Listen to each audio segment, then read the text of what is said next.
So my name's Annemarie. I'm a visual artist, curator, writer and educator at the University of Newcastle. I've worked there since 2006, historically in the undergraduate and postgraduate programme in fine arts, and then they closed fine arts down, and I currently, for the last 3 years, have worked as a course coordinator for foundation studies, which is a pathway into university. So I teach drawing, painting, printmaking, sculpture, a wee bit of everything.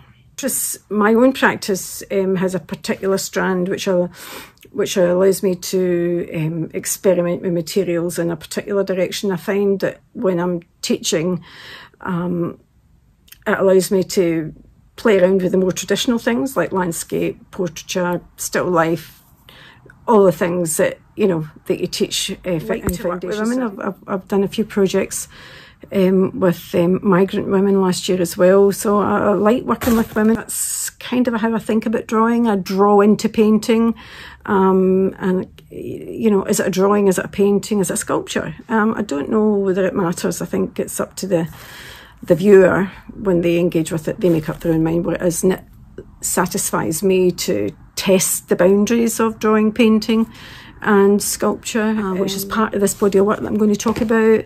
And again, I don't throw anything away. This is material that has been dyed with inks and graphite, and I put in a solution of PVA or rabbit skin, and I get these little sculptural forms that then I'm going to play around with.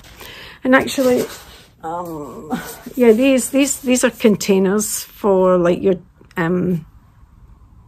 your mediums and stuff. I don't throw them away. I wrap them in Macoso paper, and then I illustrate how you can bronze an object. So these then become put into a still life setting. I'd photograph them, and then I would draw them, and then I would paint them, and that would be all part of my teaching practice. But I'm really interested in these sort of how we can play with discarded materials that are very common and part of your drawing the last year. Sort of a direction where I've gone from, really exploring a migratory experience, which is really what my whole undergraduate and postgraduate artistic research was about.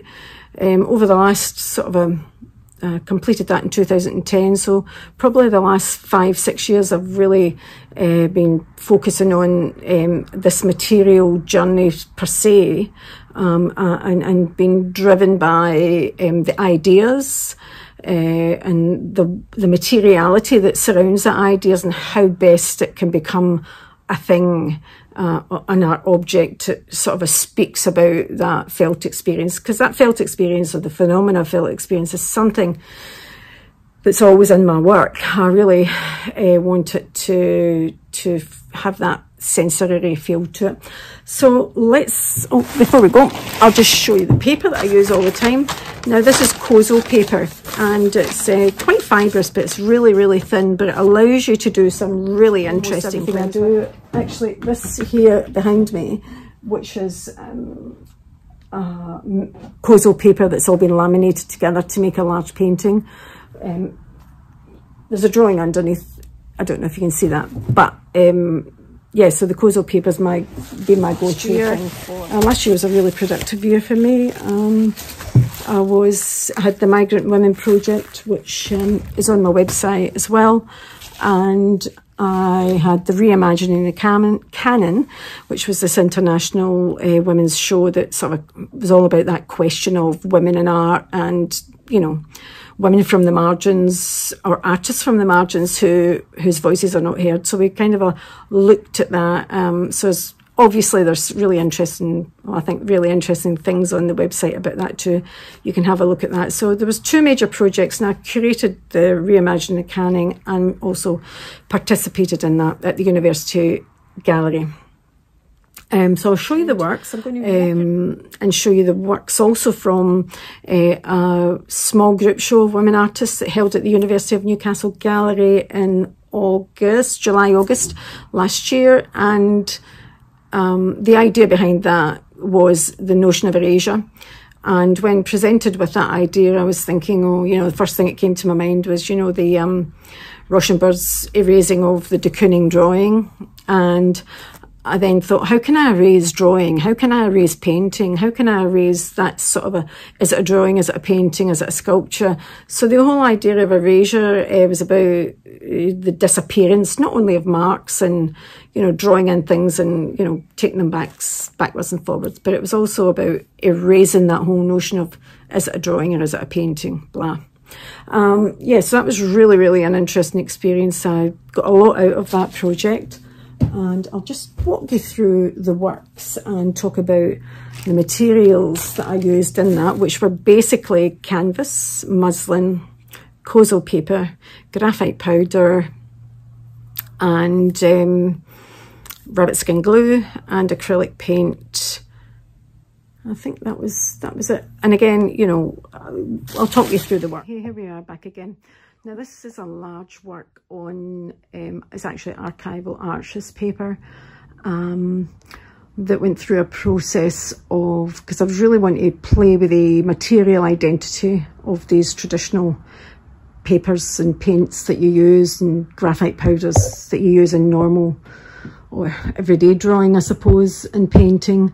And I really wanted to play with you know, the form of the painting when it was sort of just rolled up and scrunched up and left to unravel itself. I was really interested in, well, I love the work of Ingres, you know, the fabric folds and the body and that whole idea of there's a presence, but it's, you know, it is absence as well.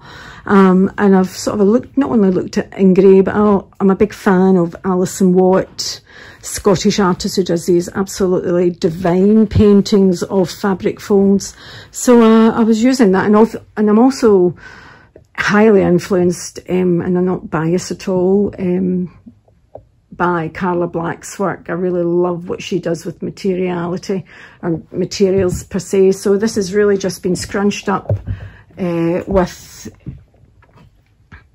rabbit skin glue, left to unfold, and then all these are all muslin threads that have been discarded at some point, and then I've worked them back in, and that's muslin right up the top there.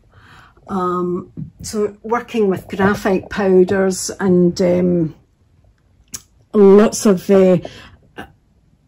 underpainting or drawing under with marks that then are completely erased.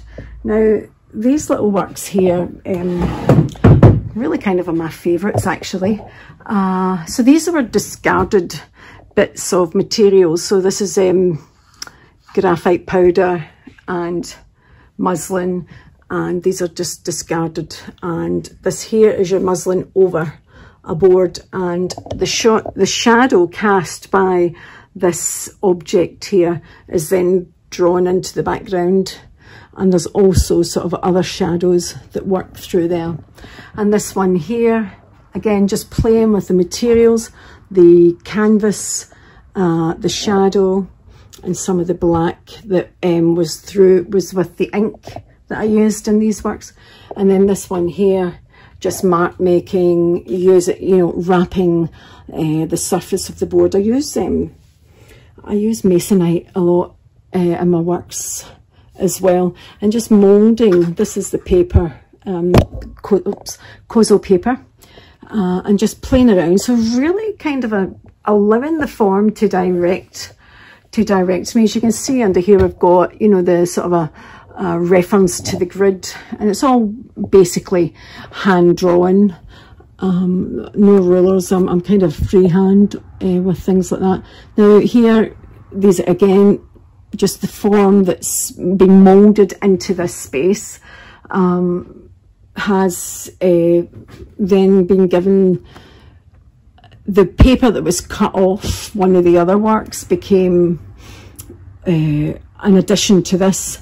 And so really it's just how I'm thinking about it, so how much I'm thinking about it and making it a really the same thing really for me. I sort of think through the process and have a lot of experimentation goes on before I actually do these works. So when I actually do them, I feel quite driven by my intuition and the chance. And this one here is one, and there's references. So I do a lot of abstract poems and bits and pieces, and this is just some reference to some ideas and thoughts that were part of that.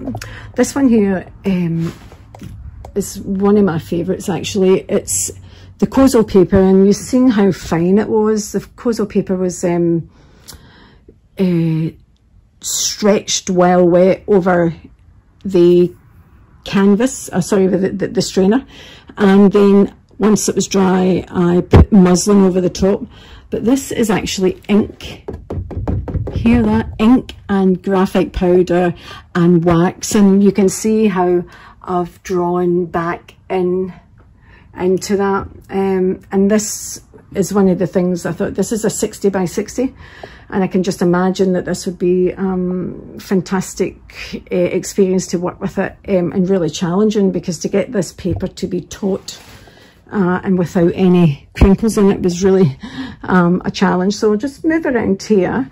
Again, these are, I'll stop at this one because this was a really interesting experience. This is the Kozo paper that's been moulded over a stretcher, and rather than try and create something that's without any texture, I then built up the texture with the Kozo paper. And again, what I've used is chalk. I use a chalk because I make some in my own mediums, and chalk, pigment and spray paint on this one, and that is just, you know, it's kind of a, again, you know, it could be reference to the body, it could be detritus, it could just be that sort of a thrown away idea, that resistance. Finish up with this one here, which is part of the erasure group, and again, moulding the canvas, and this is the Kozo paper, that's all, it's just been stretched wet and playing with that grid.